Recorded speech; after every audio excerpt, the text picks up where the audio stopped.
Assalamualaikum warahmatullahi wabarakatuh. Halo semuanya, selamat datang di Audiobook Indonesia bersama Nurul Ilmarsah. Kali ini aku akan membacakan buku internasional bestseller yang berjudul Berani Tidak Disukai. Ini adalah fenomena dari Jepang untuk membebaskan diri, mengubah hidup, dan meraih kebahagiaan sejati, yang ditulis oleh Ichiro Kishimi dan Fumitake Koga. Selamat mendengarkan. Pendahuluan. Pemuda, aku ingin bertanya sekali lagi. Apakah kau percaya bahwa dunia ini dalam segala cara adalah tempat yang sederhana? Filsuf. Ya, dunia ini sangatlah sederhana, dan demikian juga kehidupan. Pemuda. Jadi, apakah ini argumenmu yang bersifat idealis atau teori yang bisa diterapkan? Maksudku, apakah engkau akan berkata bahwa segala persoalan yang kita hadapi dalam hidup juga sederhana? Filsuf. Ya, tentu saja. Pemuda. Baiklah kalau begitu. Tapi izinkan aku menjelaskan mengapa aku berkunjung hari ini. Pertama-tama, aku ingin memperdebatkan hal ini denganmu sampai puas. Lalu bila memungkinkan, aku ingin kau menarik teori ini. Filsuf. Hahaha. Pemuda. Karena aku sudah mendengar semua reputasimu, kabarnya ada seorang filsuf esentrik yang tinggal di sini, yang ajaran serta argumennya sulit diabaikan, yakni bahwa orang-orang bisa berubah, bahwa dunia ini sederhana, dan bahwa semua orang bisa berbahagia. Itulah yang kudengar, tapi aku mendapati pandangan tersebut sama sekali tidak bisa diterima, jadi aku ingin menginformasinya sendiri.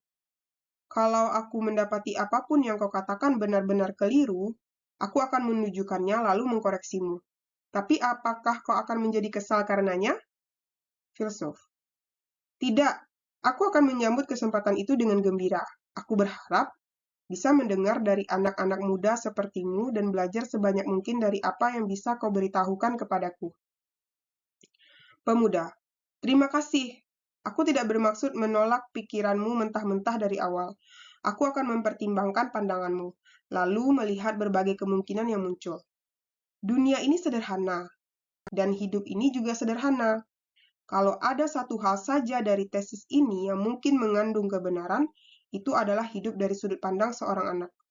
Anak-anak tidak memiliki kewajiban yang jelas seperti membayar pajak atau bekerja. Mereka dilindungi oleh orang tua dan masyarakat, serta bisa menghabiskan hari tanpa beban. Mereka dapat membayangkan masa depan yang berlangsung seterusnya dan melakukan apapun yang mereka mau. Mereka tidak perlu melihat kenyataan yang suram. Mata mereka ditutupi. Jadi bagi mereka, dunia tentu memiliki bentuk yang sederhana. Akan tetapi, saat ia mulai beranjak dewasa, dunia memperlihatkan wujud yang sesungguhnya. Dalam waktu yang sangat singkat, ia akan tahu bagaimana keadaan yang sebenarnya dan apa yang bisa dilakukannya. Pendapatnya akan berubah, dan yang dilihatnya hanyalah kemustahilan. Fantasinya akan berakhir dan digantikan dengan kenyataan yang kejam. Filsuf. Begitu. Pandangan yang menarik. Pemuda. Bukan itu saja, setelah bertumbuh dewasa, anak itu akan terjerat dalam semua jenis hubungan yang rumit dengan orang-orang dan dibebani segala macam tanggung jawab. Begitulah hidup ini nantinya, baik di tempat kerja maupun di rumah. Dan dalam peran apapun yang dilakoninya dalam kehidupan sosial, tidak perlu dikatakan lagi bahwa ia akan menjadi sadar akan berbagai isu di masyarakat yang dulu tidak dapat dipahaminya saat masih kanak-kanak, termasuk diskriminasi, perang, ketidaksetaraan, dan ia tak bisa mengabaikannya. Apakah aku salah? Filsuf. Kedengarannya tidak masalah bagiku. Teruskan. Pemuda. Kalau kita hidup di era ketika agama mendominasi, keselamatan mungkin bisa menjadi pilihan. Karena ajaran tentang ketuhanan adalah segalanya bagi kita. Yang perlu kita lakukan hanyalah menaati dan tidak terlalu memikirkannya. Namun, tanpa sesuatu yang bisa kita andalkan, semua orang dipenuhi rasa cemas dan bimbang. Setiap orang hidup untuk dirinya sendiri. Begitulah masyarakat kita hari ini. Jadi, tolong beritahu aku dengan realitas semacam ini dan mempertimbangkan apa yang tadi kukatakan. Apakah kau masih bisa berkata bahwa dunia ini sederhana? Filsuf, perkataanku tetap tak berubah. Dunia ini sederhana, dan hidup ini juga sederhana. Pemuda, bagaimana bisa? Siapapun bisa melihat bahwa dunia ini adalah sekumpulan kontradiksi yang ruwet. Filsuf, bukan dunia yang rumit, tapi kaulah yang membuat dunia ini rumit. Pemuda, aku. Filsuf, tidak ada seorang pun di antara kita yang tinggal di dunia yang objektif, melainkan di dunia yang kita maknai secara subjektif. Dunia yang engkau lihat berbeda dengan dunia yang kulihat, dan mustahil berbagi duniamu dengan orang lain. Pemuda, bagaimana mungkin? Engkau dan aku tinggal di negara yang sama, di waktu yang sama, dan kita melihat hal-hal yang sama. Benar bukan?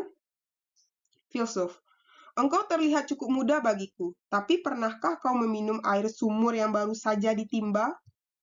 Pemuda, air sumur? Sudah lama, tapi ada sumur di rumah nenekku di desa. Aku ingat pernah menikmati air segar yang baru saja ditimba dari sumur itu pada suatu hari yang terik di musim panas. Filsuf, engkau mungkin tahu bahwa air sumur memiliki temperatur yang kurang lebih sama sepanjang tahun, yaitu sekitar 18 derajat. Ini angka yang objektif. Angkanya tetap sama siapapun yang mengukurnya. Tapi sewaktu engkau meminumnya di musim panas, air itu terasa sejuk. Dan ketika engkau meminum air yang sama di musim dingin, air itu terasa hangat. Meskipun airnya tidak berbeda, sama-sama bersuhu 18 derajat dan termometer rasanya akan bergantung pada apakah saat itu sedang musim panas atau musim dingin. Pemuda, jadi ini ilusi yang disebabkan oleh perubahan lingkungan. Filsuf, bukan, ini bukan ilusi. Begini, saat itu bagimu kesejukan atau kehangatan air sumur adalah fakta yang tidak bisa disangkal. Itulah arti dari tinggal di dunia yang subjektif. Kita tidak mungkin lari dari subjektivitas kita sendiri. Saat ini, dunia terlihat rumit dan misterius bagimu. Tapi jika engkau berubah, dunia ini akan terlihat lebih sederhana. Persoalannya bukanlah tentang bagaimana dunia ini, tapi tentang bagaimana engkau. Pemuda, bagaimana aku? Filsuf, benar, ini seperti engkau seolah-olah sedang melihat dunia melalui kacamata hitam. Jadi wajar saja semua terlihat gelap. Tapi kalau demikian halnya, daripada meratapi kegelapan dunia, engkau bisa langsung saja melepaskan kacamata itu. Mungkin dunia akan terlihat menyilaukan, sehingga mau tidak mau engkau harus memejamkan mata. Barangkali engkau malah ingin mengenakan kacamata itu lagi. Tapi bisakah engkau melepaskannya dari awal? Bisakah engkau menatap langsung pada dunia ini? Apakah engkau memiliki keberanian untuk itu? Pemuda, keberanian? Filsuf, ya, ini tentang keberanian. Pemuda, ya, baiklah. Ada banyak sekali bantahan yang ingin kusampaikan. Tapi aku merasa akan lebih baik bila kita membicarakannya nanti. Sebagai konfirmasi, engkau berkata manusia bisa berubah. Benar? Filsuf, tentu saja manusia bisa berubah. Manusia juga bisa menemukan kebahagiaan. Pemuda, semuanya tanpa kecuali? Filsuf, tanpa kecuali. Pemuda, hahaha, sekarang engkau membual. Ini mulai terlihat menarik. Aku akan segera membantahnya. Filsuf, aku tidak akan lari atau menyembunyikan apapun. Mari memperdebatkannya. Jadi, posisimu adalah bahwa manusia tidak bisa berubah? Pemuda, benar, manusia tidak bisa berubah. Sebenarnya aku sendiri menderita karena hal serupa. Filsuf, dan di waktu yang sama, engkau berharap bisa berubah. Pemuda, tentu saja, kalau aku bisa berubah, kalau aku bisa memulai hidup dari awal, dengan gembira aku akan berlutut di hadapanmu. Tapi nanti bisa-bisa kaulah yang akan berlutut di hadapanku. Filsuf, engkau mengingatkanku akan hari-hariku dulu saat masih menjadi murid, ketika aku masih Seorang pemuda berdarah panas yang mencari kebenaran, berjalan lesu kian kemari, meminta pencerahan kepada filsuf. Pemuda, ya, aku sedang mencari kebenaran tentang kehidupan. Filsuf, aku tidak pernah merasa perlu mengambil murid dan tidak pernah melakukannya. Tapi sejak mempelajari filsuf Yunani lalu bersinggungan dengan filsuf lain, aku sudah lama menanti-nantikan kunjungan dari anak muda sepertimu. Pemuda, filsuf lain? Apa itu? Filsuf, ruang belajarku persis di sana. Silahkan masuk. Ini akan menjadi malam yang panjang. Aku akan menyeduh kopi panas. Assalamualaikum warahmatullahi wabarakatuh. Halo semuanya, selamat datang di Audiobook Indonesia bersama Nurul Ilmarsah. Kali ini aku akan membaca buku internasional bestseller yang berjudul Berani Tidak Disukai. Fenomena dari Jepang untuk membebaskan diri, mengubah hidup dan meraih kebahagiaan sejati. Ditulis oleh Ichiro Kishimi dan Fumitake Koga. Bab keempat, malam keempat. Di manakah pusat dunia ini? Nyaris saja tertipu. Minggu berikutnya, pemuda itu mendatangi lagi sang filsuf, dan dengan ekspresi tidak terima mengetuk pintu rumahnya. Gagasan pembagian tugas jelas sesuatu yang bermanfaat. Kau sudah meyakinkanku sepenuhnya waktu itu, tapi itu kelihatannya seperti cara hidup yang sangat sepi. Memilih-milih tugas dan meringankan beban hubungan interpersonal seseorang itu sama saja dengan memutuskan koneksinya dengan orang lain. Dan ditambah lagi, engkau memberitahuku untuk tidak disukai orang lain. Kalau orang itu yang kau sebut kebebasan, aku akan memilih untuk tidak bebas. Part 1. Psikologi individual dan holisme. Filsuf, kau terlihat agak muram hari ini. Pemuda, begini, sejak terakhir kita bertemu, aku sudah berpikir tenang dan masak-masak tentang pembagian tugas dan tentang kebebasan. Aku menunggu sampai emosiku reda, lalu menerapkan pikiran logisku. Hanya saja pembagian tugas itu tidak terlihat realistis. Filsuf, oke, teruskan.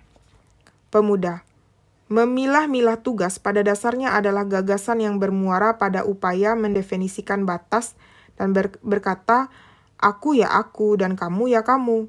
Tentu barangkali dengan begitu, persoalan hubungan interpersonal yang ada menjadi lebih sedikit.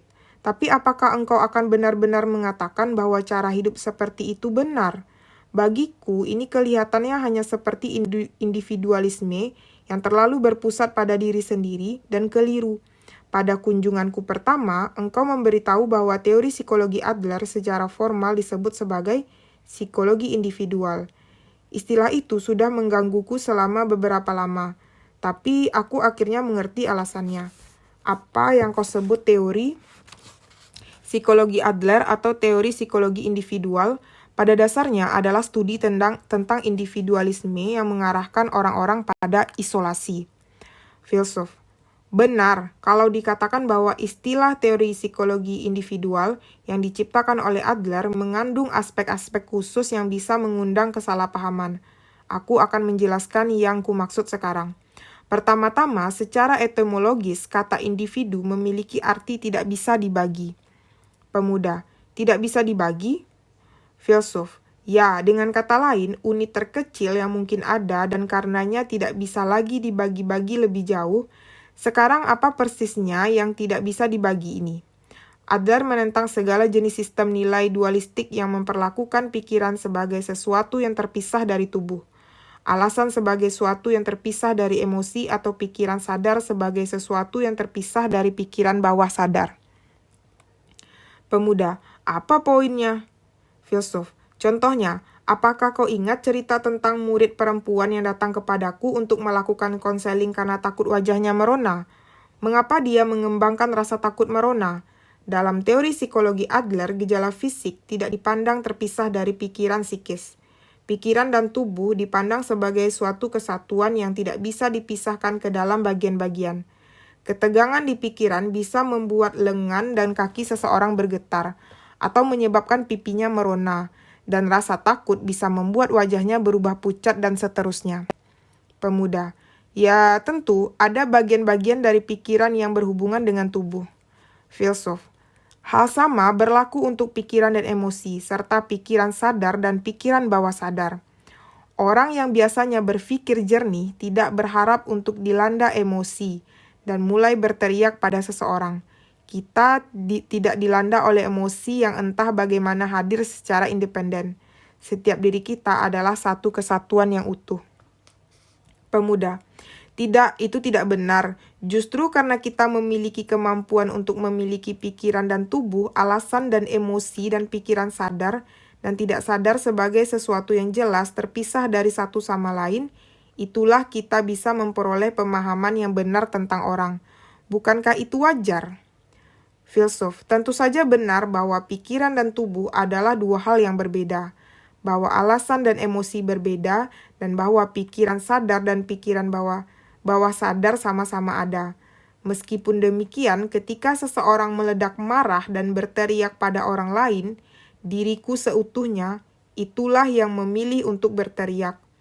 Dia tak akan pernah berpikir bahwa entah bagaimana emosi hadir secara independen, tidak terkait dengan niat seseorang, secara apa adanya, seperti saat mengeluarkan suara kencang. Ketika dia memisahkan aku dari emosi berpikir, emosi itulah yang membuatnya melakukannya, atau aku dikuasai emosi dan tidak berdaya menahannya. Pemikiran semacam itu dengan cepat akan menjadi dusta kehidupan. Pemuda: engkau mengacu pada waktu aku berteriak kepada pelayan itu, bukan? Filsuf: ya, pandangan terhadap manusia sebagai diriku yang utuh, sebagai makhluk yang tidak bisa dibagi dan tidak bisa dipecah lagi menjadi beberapa bagian disebut sebagai holisme. Pemuda: itu bukan masalah, tapi aku tidak sedang bertanya tentang sebuah teori akademis kepadamu untuk menyediakan definisi atas individual.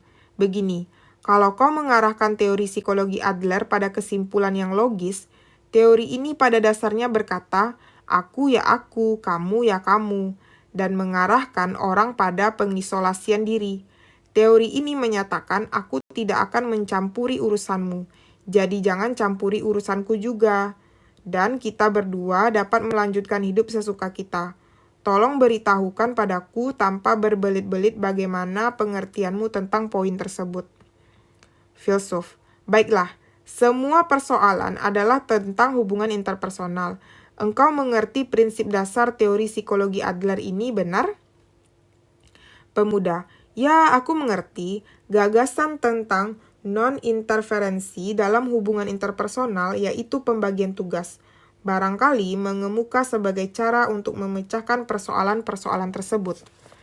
Filsuf: ini sesuatu yang aku yakin sudah kubahas berkali-kali, bahwa membentuk hubungan interpersonal yang baik mempersyaratkan jarak sampai ke tingkat tertentu.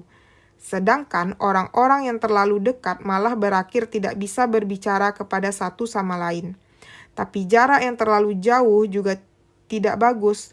Tolong jangan memikirkan pembagian tugas sebagai sesuatu yang dimaksud untuk membuat orang-orang tetap menjauh.